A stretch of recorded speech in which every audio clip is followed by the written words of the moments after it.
You know what, guys? The wet dress rehearsal has passed and there are no hydrogen leaks. Everything checked out and we go for launch. This is where things start to feel real. In my last video we talked about the wet dress rehearsal and what it means, the full practice, the fueling, the countdown and all the systems working together. But right now, this isn't about testing anymore. This is about preparation for the real thing, and this changes everything completely. So there's a big difference between testing something and trusting it. During the rehearsal phase, the goal is simple. Find any problems, then fix them. Then you test them again, and NASA did exactly that. And that was even before there were any hydrogen leak concerns, which is very serious. Hydrogen is difficult to handle. Any leak is a major risk. But this time, there were no leaks. There were no major issues. And the system performed the way it was supposed to. So when you're dealing with a rocket, one with the most complex machines ever built, that's a big moment, because this means the vehicle isn't just experimental anymore. It's actually become operational. And why does this matter more than it sounds? Well, to some people this might just sound like another technical update. No leaks, test passed. But actually in spaceflight, small wins are huge. Every successful step reduces uncertainty. And space missions are all about removing uncertainty. You don't want surprises on launch day. You want everything to behave exactly the way it did during testing. And this is very exciting for NASA because they have real performance, they have real data, and they can prove that the system actually works.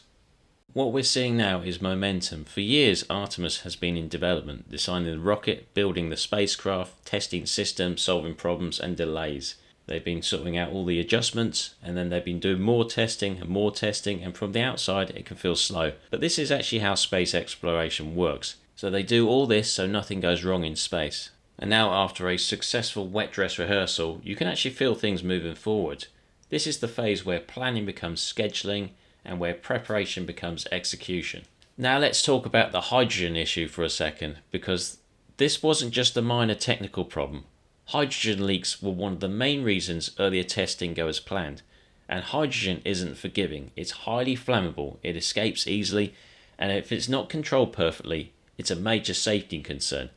So the fact that the fueling process worked cleanly this time, that's one of the biggest technical hurdles cleared. So in simple terms, if you can fuel the rocket safely and reliably, you're much closer to launch than most people realise. What excites me more about this isn't just the engineering, it's what this leads to, because Artemis isn't just another mission.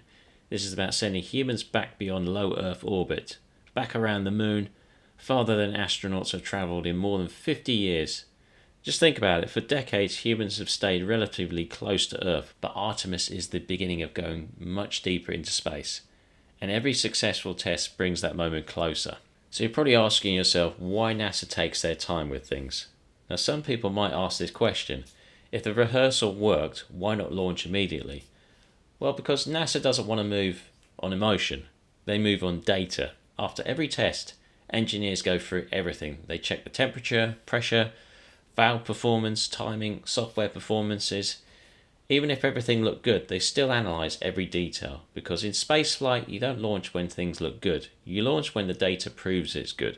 And that's why these missions succeed. So let's have a look at the bigger picture. This successful rehearsal isn't just about one launch, it's about rebuilding deep space capability. The Artemis program is actually laying the foundations for the regular missions to the moon, long-term lunar operations, and eventually missions to Mars. Right now we're watching the early steps of that process. Years from now, people might look back at this period and say, that's when it really started moving forward. What's interesting is how the feelings have changed. Before, the conversation was, will this system work? Can they actually fix the leaks? Are they going to be ready? Now the conversation is actually saying, we're actually launching. And that's a completely different mindset. When the questions change like that, you know progress is getting real. So launch day is going to be something special, because it won't just be another rocket launch. It will represent years of work, thousands of engineers, millions of hours, and one clear message: we're actually going back to deep space, back to the moon, eventually beyond. And this is why I like following space missions, because it's not just about the big moments, it's about the process, the testing, the setbacks, fixes, and the progress. Now, after a successful wet dress rehearsal, after solving the hydrogen issues, after proving the systems actually work, we're no longer wondering if it's actually possible. We're getting ready to watch it happen. And honestly, that's when space exploration gets really exciting, because now the countdown to the real mission has truly begun, guys.